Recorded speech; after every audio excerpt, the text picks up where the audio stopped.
24 ঘন্টায় হামের উপসর্গ নিয়ে 4 শিশুর মৃত্যু। সময় মতো হামের টিকা না দিয়ে বিগত সরকার ক্ষমাহীন অপরাধ করেছে বললেন প্রধানমন্ত্রী।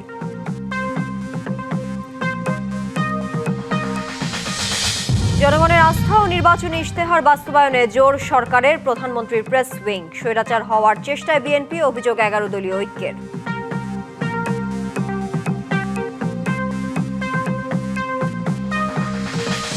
নেতৃত্ব শূন্যতায় কার্যত অচল দুর্নীতি দমন কমিশন। 1.5 মাসেও নিয়োগ দেওয়া হয়নি নতুন কমিশন, টিআইবি বলছে নজিরবিহীন।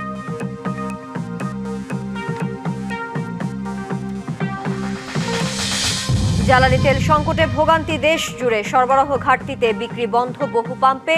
কৃত্রিম সংকট সৃষ্টির প্রমাণ রয়েছে জানালেন সড়কমন্ত্রী।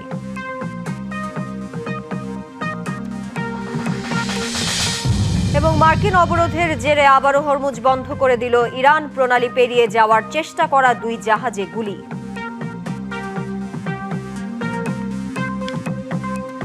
স্বাগত ডিবিসি সংবাদে, দেখছিলেন নাসির সিনটেক্স গ্রুপ সংবাদ শিরোনাম। এবারে জানাবো খবরের বিস্তারিত, সাথে আছি তানিয়া হারুন।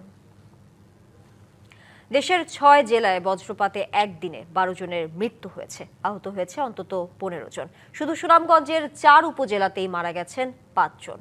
অধিকাংশই হাওরে ধান কাটতে গিয়ে প্রাণ হারান।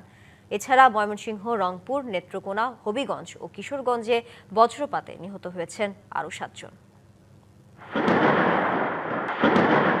বজ্রপাত নামের প্রাকৃতিক দুর্যোগ এখন আতঙ্কের আরেক নাম। দিনকে দিন বাড়ছে মৃত্যুর মিছিল। নিহতদের বেশিরভাগই কৃষক। শনিবার সুনামগঞ্জে 4 উপজেলায় বজ্রপাতে প্রাণ হারিয়েছেন 5 জন। ধর্মপাশার টগার হাওরে ধান কাটার সময় ঝড়ের সাথে বজ্রপাত শুরু হলে নিহত হন 2 জন। বজ্রপাত এখন কৃষকদের মাঝে এক আতঙ্কের নাম। আজকে আমাদের কালিয়াকোটা হাওরে একজন কৃষক বজ্রপাতে নিহত হন। তার পাশাপাশি আমরা সুনামগঞ্জ জেলার একদিনেই 5 জন কৃষক মারা যান। অন্যদিকে জামালগঞ্জের দিরাই ও তাহিরপুরে ধান কাটার সময় বজ্রপাতে প্রাণ যায় আরও 3 জনের। আহত হয় অন্তত 3 জন। ধর্মপাশায় 2 জন, জামালগঞ্জে 1 জন, তাহিরপুরে 1 জন এবং দিরাইতে 1 জন। মোট 5 জন মারা গেছে সুনামগঞ্জ জেলায় বজ্রপাতে। 2 জন আহত আছে, বাট 5 জনের মৃত্যু সম্ভব নিশ্চিত।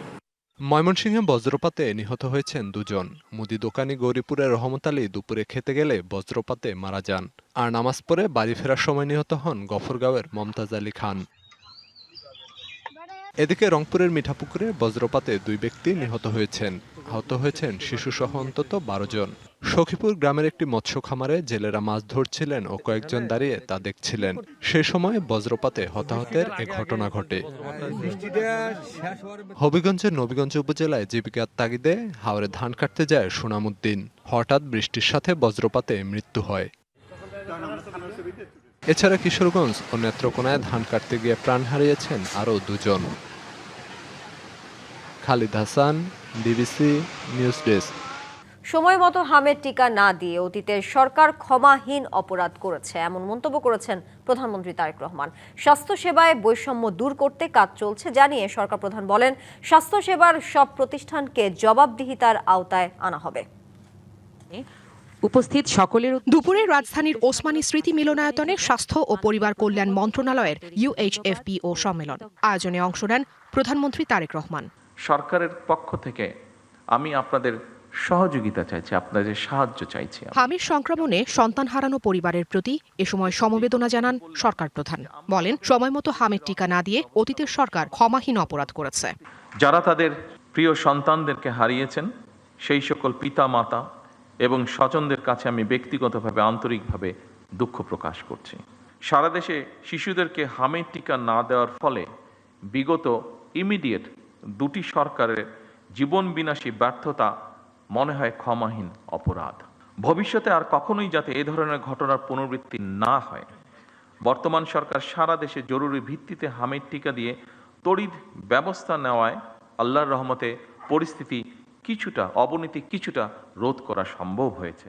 স্বাস্থ্যসেবায় নিয়োজিত সব প্রতিষ্ঠানকে জবাবদিহিতার আওতায় আনা হবে উল্লেখ করে বৈষম্য কমানো হবে শহর ও গ্রামে বলে জানান প্রধানমন্ত্রী। বর্তমান সরকার ক্রমান্বয়ে স্বাস্থ্য খাতে জিডিপির 5% বরাদ্দ দেওয়ার পরিকল্পনা গ্রহণ করেছে। প্রতিটি হাসপাতাল ও স্বাস্থ্য কেন্দ্রকে জবাবদিহিতার আওতায় এনে নাগরিক স্বাস্থ্যসেবা নিশ্চিত করা মনে হয় এখন সময়ের একটি দাবি। দেশের স্বাস্থ্যসেবায় তার সরকারের পরিকল্পনার কথা তুলে ধরে প্রধানমন্ত্রী বলেন, প্রাথমিক স্বাস্থ্যসেবা নিশ্চিত করতে 1 লাখ স্বাস্থ্যকর্মী নিয়োগ দেওয়া হবে, যার 80% হবে নারী। এই স্বাস্থ্যসেবা ইউনিটগুলোর দায়িত্ব পালনের জন্য বর্তমান সরকার ধারাবাহিকভাবে সারা দেশে 1 লক্ষ হেলথ কেয়ার নিয়োগ দেওয়ারও একটি পরিকল্পনা বা সিদ্ধান্ত রয়েছে এবং এই হেলথ কেয়ারদের 80% হবেন নারী সদস্য। Afrin Anwar, DBC news, Dhaka. সরকার সবার আগে মানুষের আস্থা অর্জন ও নির্বাচনী ইশতেহার বাস্তবায়নে জোর দিয়েছে, কথা বলেছেন প্রধানমন্ত্রীর প্রেস সচিব সালেহ শিবলি। বিএনপি সরকারের 2 মাস পূর্তিতে এক সংবাদ সম্মেলনে কথা বলেন তিনি। এ সময় প্রধানমন্ত্রীর উপদেষ্টা মাহাদি আমিন দাবি করেন, তারেক রহমানের নেয়া বিভিন্ন পদক্ষেপ শুধু দেশেই নয়, আন্তর্জাতিক মহলেও প্রশংসিত। জানান, তথ্যের অবাধ প্রবাহের পাশাপাশি বাক স্বাধীনতার সুযোগ তৈরি করে দিয়েছে সরকার। আপনারা জানেন, এই 2 মাসের অধিকাংশ দিন বিএনপি সরকারের 2 মাস পূর্তিতে প্রধানমন্ত্রীর তেজগাঁও কার্যালয়ে সংবাদ সম্মেলন। যারা সংসদীয় এলাকায় বসবাস করছেন তারা তাদের জনপ্রতিনিধিদের কাছে এটা জিজ্ঞাসা করার, জানার অধিকার আছে।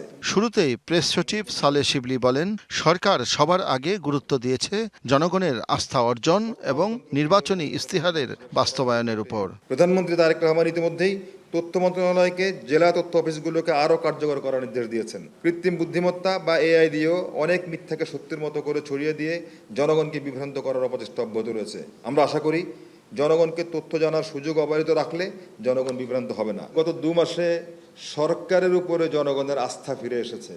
বিশেষ করে আমরা দেখেছি মাননীয় প্রধানমন্ত্রী জনাব তারেক রহমানের উপরে জনগণের আস্থা ফিরে এসেছে। পরে প্রধানমন্ত্রীর উপদেষ্টা মাহাদি আমিন গত 2 মাসে সরকারের নেয়া নানা কর্মসূচির বিষয়ে জানান। দাবি করেন, প্রধানমন্ত্রীর নানা দেশের গণ্ডি পেরিয়ে বিদেশেও প্রশংসিত হচ্ছে।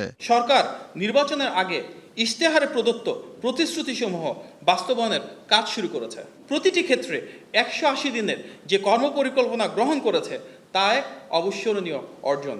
নারীর ক্ষমতায়নের লক্ষ্যে দেশের প্রতিটি পরিবারের কাছে পর্যায়ক্রমে ফ্যামিলি কার্ড পৌঁছে দেওয়ার পাইলট প্রকল্প শেষ হয়েছে।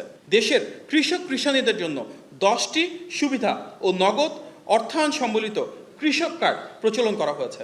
বিএনপি সরকার তৃণমূল থেকে কেন্দ্র পর্যন্ত অবাধ তথ্য প্রবাহ নিশ্চিত করে ও বাক স্বাধীনতার সুযোগ তৈরি করে দিয়েছে বলেও জানান প্রধানমন্ত্রীর উপদেষ্টা।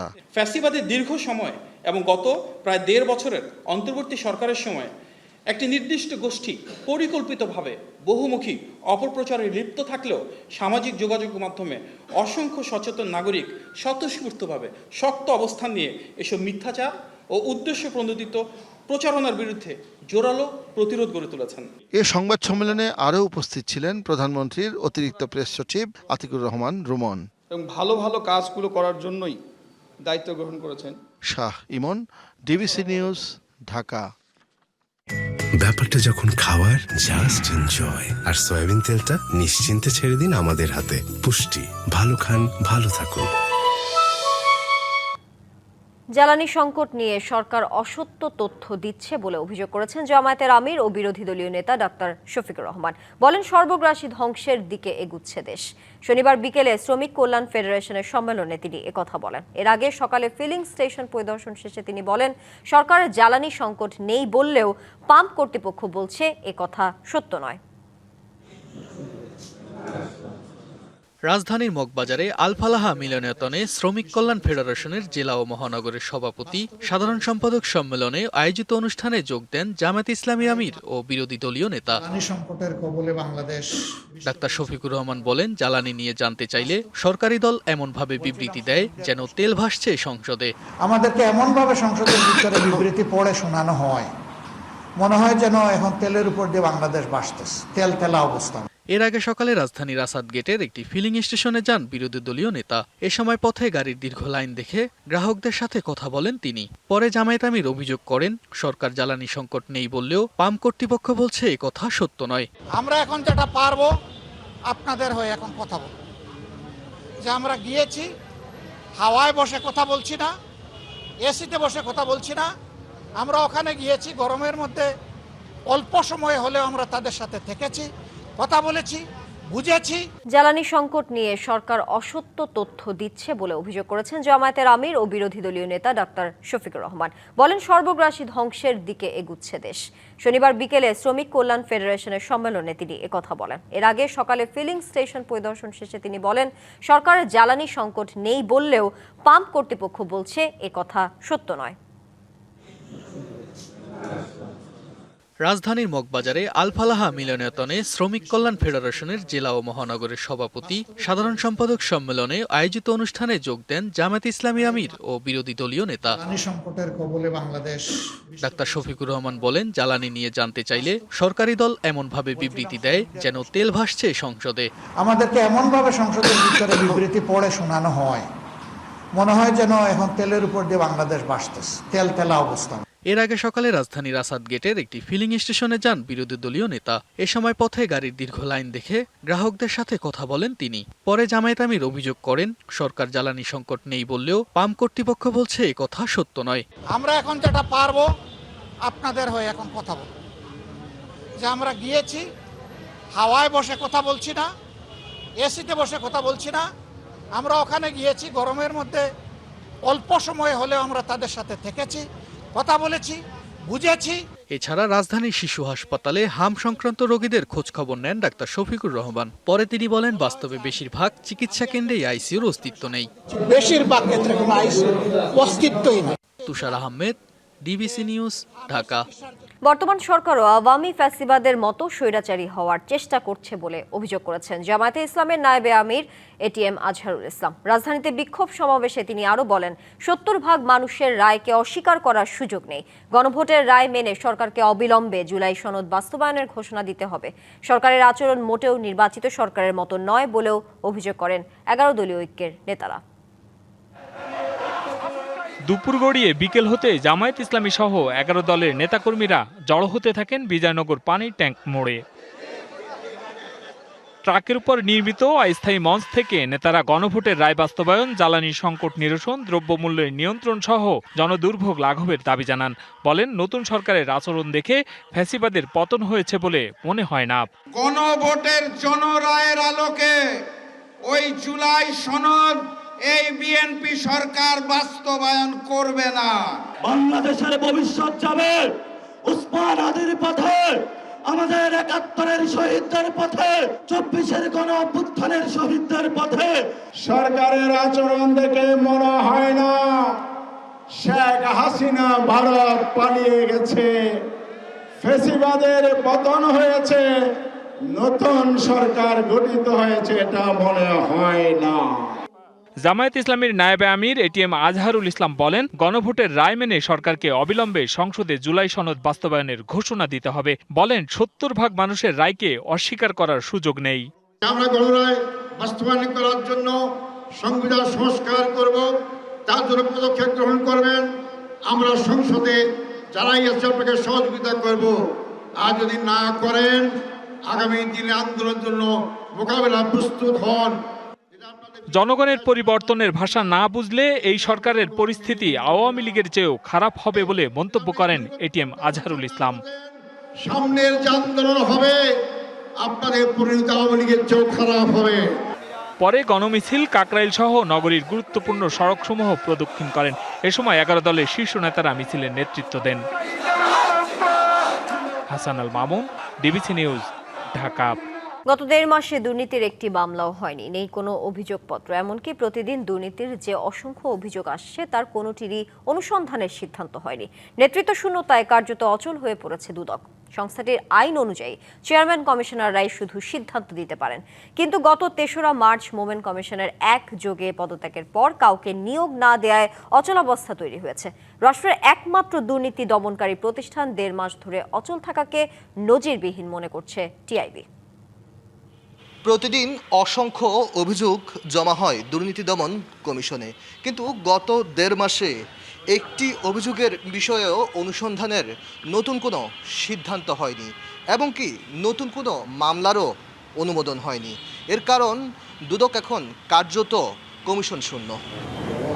এক চেয়ারম্যান আর 2 কমিশনার, এই 3 মিলেই কমিশন। দুদকের মামলা, অভিযোগপত্র, দুর্নীতির অভিযোগ অনুসন্ধান সহ গুরুত্বপূর্ণ সবকিছুর সিদ্ধান্ত নেওয়ার ক্ষমতা এই কমিশনের। ডক্টর মোহাম্মদ ইউনূসের আমলে 5 বছরের জন্য নিয়োগ পাওয়া ডক্টর আব্দুল মোমেনের কমিশন মেয়াদ পূরণের আগেই 3রা মার্চ ব্যক্তিগত কারণ দেখিয়ে পদত্যাগ করেন। এই কমিশনের 3 সদস্য আমরা পদত্যাগ করেছি। নির্বাচিত সরকার আসার পর আমরা আমাদের 14তম দিনে আমরা পদত্যাগ করেছি। এরপর থেকে কমিশন শূন্যতায় অচল হয়ে পড়েছে সংস্থাটির কার্যক্রম। 1.5 মাসেও হয়নি দুদক চেয়ারম্যান ও 2 কমিশনার নিয়োগ, অথচ আইন অনুযায়ী 30 দিনের মধ্যে নিয়োগের বাধ্যবাধকতা রয়েছে। এখন পর্যন্ত কমিশন নিয়োগে বাছাই কমিটিও গঠন করা হয়নি। দুর্নীতি দমন ব্যুরো বিলুপ্ত করে 2004 সালে বিএনপি সরকারের সময় গঠন করা হয় স্বাধীন দুর্নীতি দমন কমিশন। দুদকের তথ্য বলছে, বিভিন্ন সরকারের সময়ে মোট 4 চেয়ারম্যানকে রাজনৈতিক পট পরিবর্তনের প্রেক্ষাপটে মেয়াদ শেষ হওয়ার আগেই বিদায় নিতে হয়েছে। রাজনৈতিক পট পরিবর্তনের কারণে স্বাধীন কোনো প্রতিষ্ঠান নেতৃত্ব শূন্য হওয়া উদ্বেগজনক মনে করে টিআইবি। সরকারকে মনে রাখতে হবে যে দুদক এমন একটা প্রতিষ্ঠান, সেখানে কোনো গুরুত্বপূর্ণ কাজ হয় না without the presence of the commission. নতুন কোনো সিদ্ধান্ত বা নতুন কোনো অনুসন্ধানের বা তদন্তের সিদ্ধান্ত বা মামলা করার সিদ্ধান্ত দুদকের পক্ষে এখন নেওয়া সম্ভব নয়, যেহেতু কমিশন নাই। এই বিষয়গুলি মনে রেখে সরকারের উচিত হবে অনতিবিলম্বে দুদক পুনর্গঠনের কাজটা সম্পন্ন করা। দুদকের অর্গানোগ্রামে একজন সচিব থাকলেও গুরুত্বপূর্ণ সিদ্ধান্ত নেয়ার ক্ষমতা নেই তার। বর্তমান সচিব খালেদ রহিম জানালেন, নতুন কমিশন গঠন হলে মামলা, অভিযোগপত্রের অনুমোদন সহ গুরুত্বপূর্ণ সিদ্ধান্ত নেওয়া যাবে। কমিশনার থাকলে তো মামলা হবে, যখন কমিশন হবে তখন মামলা অনুমোদন হবে। চার্জশিট করতে তো অনুমোদন লাগে, কমিশনের অনুমোদন লাগে। যেগুলো চার্জশিট পর্যায়ে আছে সেগুলো প্রস্তুত অবস্থায় আছে। কমিশন আসলে কমিশন অনুমোদনের জন্য তারা উপস্থাপন করবে। সরকারের দায়িত্বশীল সূত্র বলছে, চলতি সপ্তাহের যে কোনো দিন দুদক চেয়ারম্যান ও কমিশনার নিয়োগে গঠন করা হবে বাছাই কমিটি। কমিটি এসব পদের জন্য যোগ্য ব্যক্তিদের একটি পদের বিপরীতে 2 জনের নাম প্রস্তাব করে তালিকা পাঠাবে রাষ্ট্রপতির কাছে। সেখান থেকে রাষ্ট্রপতি 1 চেয়ারম্যান ও 2 কমিশনার নিয়োগ দেবেন। Aditya Rafat, DBC news, Dhaka. জ্বালানি তেলের সংকট কাটছেই না। রাজধানীর বেশিরভাগ পাম্পে মিলছে না পর্যাপ্ত তেল। কোথাও কোথাও তেল পাওয়া গেলেও দীর্ঘ লাইনে দাঁড়িয়ে ঘন্টার পর ঘন্টা অপেক্ষা করতে হচ্ছে চালকদের। ভুক্তভোগীরা বলছেন, কোথাও কোথাও 25 থেকে 30 ঘন্টা অপেক্ষা করতে হচ্ছে। এতে চরম ভোগান্তিতে পড়েছেন সাধারণ মানুষ। তবে কর্তৃপক্ষের দাবি, ডিপো থেকে পর্যাপ্ত তেল না পাওয়ায় এই সংকট তীব্র হচ্ছে। আমরা ভাই রাইড শেয়ার করি, আমরা যদি 25 ঘন্টা, 26 ঘন্টা, 28 ঘন্টা যদি তেল নেই, তাহলে আমার ইনকামটা করবো কবে? আমি তো সারাদিন রাইড করে 500-700 টাকা কামাই করি, তারপরে আমার সংসার চলে। তাহলে আমি যে সারাদিন রাস্তায় দাঁড়ায় আছি, আমার বউ বাচ্চা কিন্তু খাওয়ার পাইনি, তারাও কিন্তু না খায় আছে। ছেলে মেয়ে স্কুলে লেখাপড়া করে, তাদের বেতনের টাকা দিতে পারতেছি না, পরীক্ষা শুরু হয়ে গেছে। রাজধানীর বিভিন্ন তেল পাম্পে একই চিত্র। তেলের জন্য দীর্ঘ লাইনে দাঁড়িয়ে আছে শত শত গাড়ি। কোথাও লাইন ছড়িয়ে গেছে 4 থেকে 5 কিলোমিটার পর্যন্ত। শনিবার 2-1টি পাম্পে তেল সরবরাহ থাকলেও চাহিদার তুলনায় তা ছিল অপ্রতুল। ফলে রেশনিং পদ্ধতিতে সীমিত পরিমাণে তেল দেয়া হচ্ছে। দিন রাত না খাওয়া, কোনো শরীরের যত্ন নেই, পড়ে থাকছে না। এই যে একটা বড় ধরনের একটা সিন্ডিকেট হচ্ছে, এটা একটু প্রশাসনের দৃষ্টি আকর্ষণ করছি। চালকদের অভিযোগ, দীর্ঘ 25-30 ঘন্টা অপেক্ষার পরও যে পরিমাণ তেল দেয়া হচ্ছে তা প্রয়োজনের তুলনায় অনেক কম। সবচেয়ে বেশি ভোগান্তিতে পড়েছেন বাইক রাইডার ও অফিসগামী মানুষ। ঘন্টার পর ঘন্টা অপেক্ষা আর যানজটে নাকাল তারা। একদিন তেল নিতে গেলে 3 দিন নাই মিনিমাম। রাত 8টা থেকে এখানে অবস্থান করতেছে, অনেকেই হচ্ছে গাড়ির সিরিয়াল দিয়ে বাসায় চলে গেছে শুধুমাত্র আজকে তেল নেওয়ার জন্য।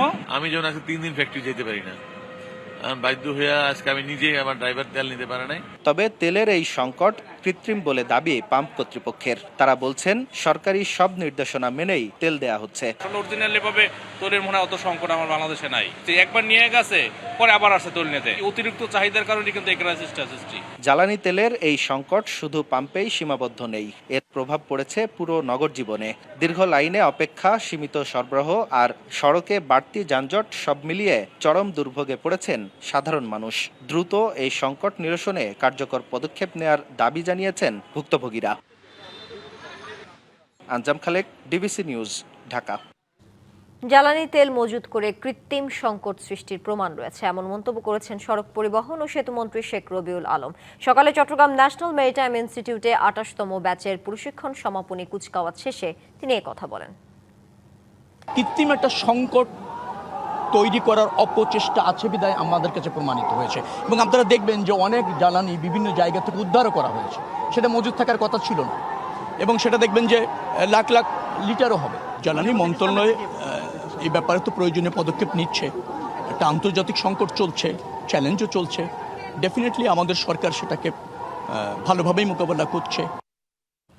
মূল্যস্ফীতি ও ব্যাংক খাতের দুরবস্থার সঙ্গে এলডিসি উত্তরণের চাপে কঠিন চ্যালেঞ্জের মুখে বিএনপি সরকার।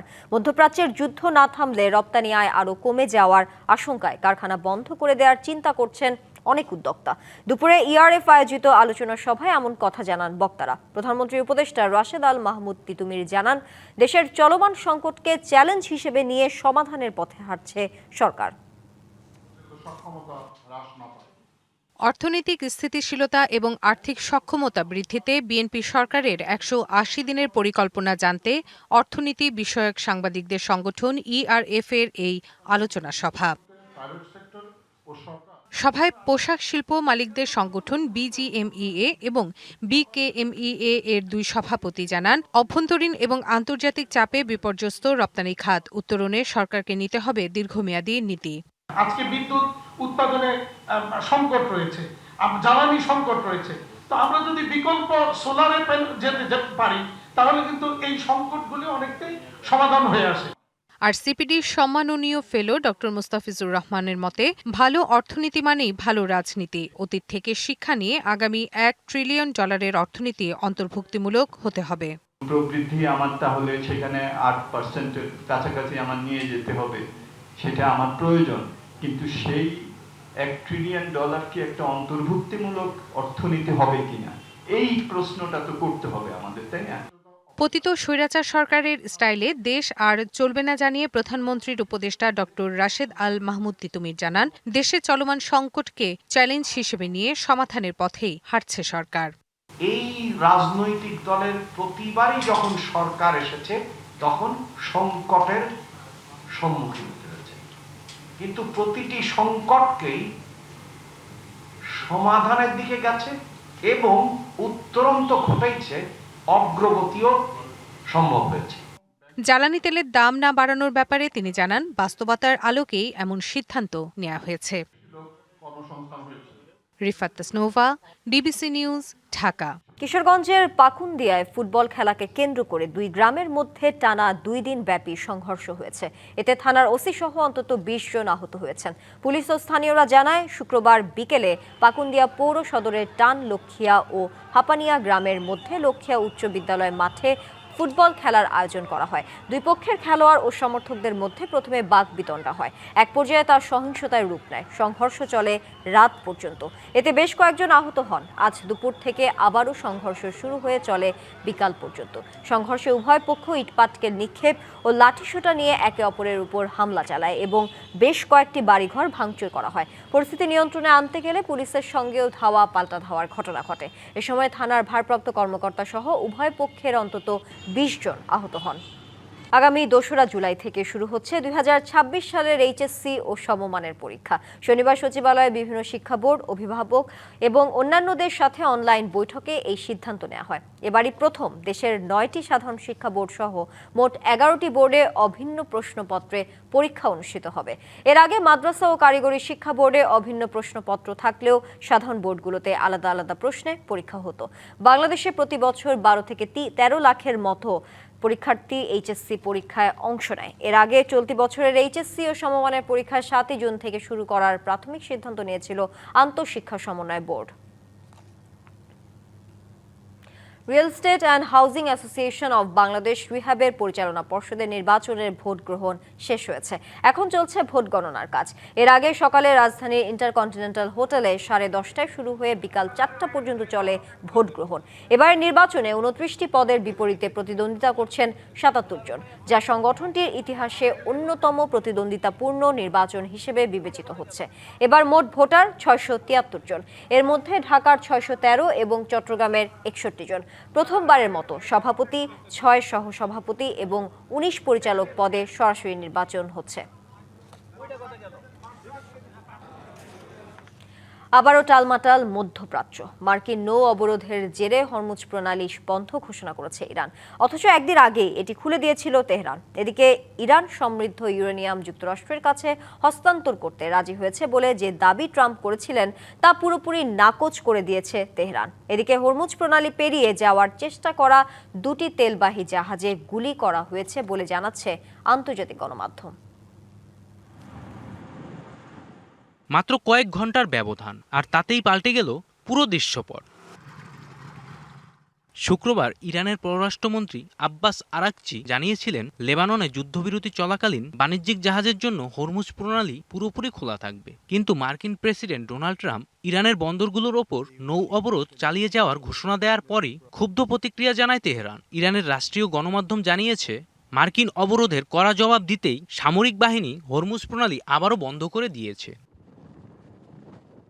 ওয়াশিংটন ও তেহরানের এমন পরস্পর বিরোধী বক্তব্যে পুরো বিশ্বজুড়েই বিভ্রান্তি তৈরি হয়েছে। আন্তর্জাতিক গণমাধ্যমগুলো বলছে, এমন পরিস্থিতি সবার জন্যই চরম অনিশ্চয়তা তৈরি করছে। এর মাঝেই নতুন করে উত্তেজনা ছড়িয়েছে প্রেসিডেন্ট ট্রাম্পের একটি দাবি। তিনি জানান, আসন্ন শান্তি চুক্তির অংশ হিসেবে ইরান সবকিছু মেনে নিয়েছে। তেহরান তাদের সমৃদ্ধ ইউরেনিয়াম যুক্তরাষ্ট্রে সরিয়ে নেওয়ার বিষয়েও একমত হয়েছে। হরমুজ প্রণালী সম্পূর্ণ উন্মুক্ত এবং ব্যবসার জন্য প্রস্তুত থাকতে পারে, তবে ইরানের সাথে আমাদের চুক্তি সম্পন্ন না হওয়া পর্যন্ত তাদের ওপর আমাদের নৌ অবরোধ বহাল থাকবে। ইরান কোনো পারমাণবিক অস্ত্র পাবে না, আর তারা এতে রাজি না হলে আবারও হামলা হবে। কিন্তু মার্কিন প্রেসিডেন্টের এমন দাবি সরাসরি নাকচ করে দিয়েছে ইরান। এদিকে আগামী সোমবার ইসলামাবাদে নতুন করে শান্তি আলোচনায় বসার কথা রয়েছে যুক্তরাষ্ট্র ও ইরানের। কিন্তু ইউরেনিয়াম নিয়ে ওয়াশিংটন তেহরানের প্রকাশ্য বিরোধ ওই আলোচনাকে শুরুতেই হোঁচট খাওয়াতে পারে, এমনটাই বলছেন বিশ্লেষকরা। জয় রায়, ডিবিসি নিউজ ডেস্ক। ডিবিসি সংবাদে এই ছিল এখনকার মতো। ডিবিসি নিউজের সংবাদগুলো পড়তে ভিজিট করুন dbcnews.tv আর ভিজিট করুন ডিবিসি নিউজের ফেসবুক পেজ এবং ইউটিউব চ্যানেল। ডিবিসির সঙ্গে থাকুন।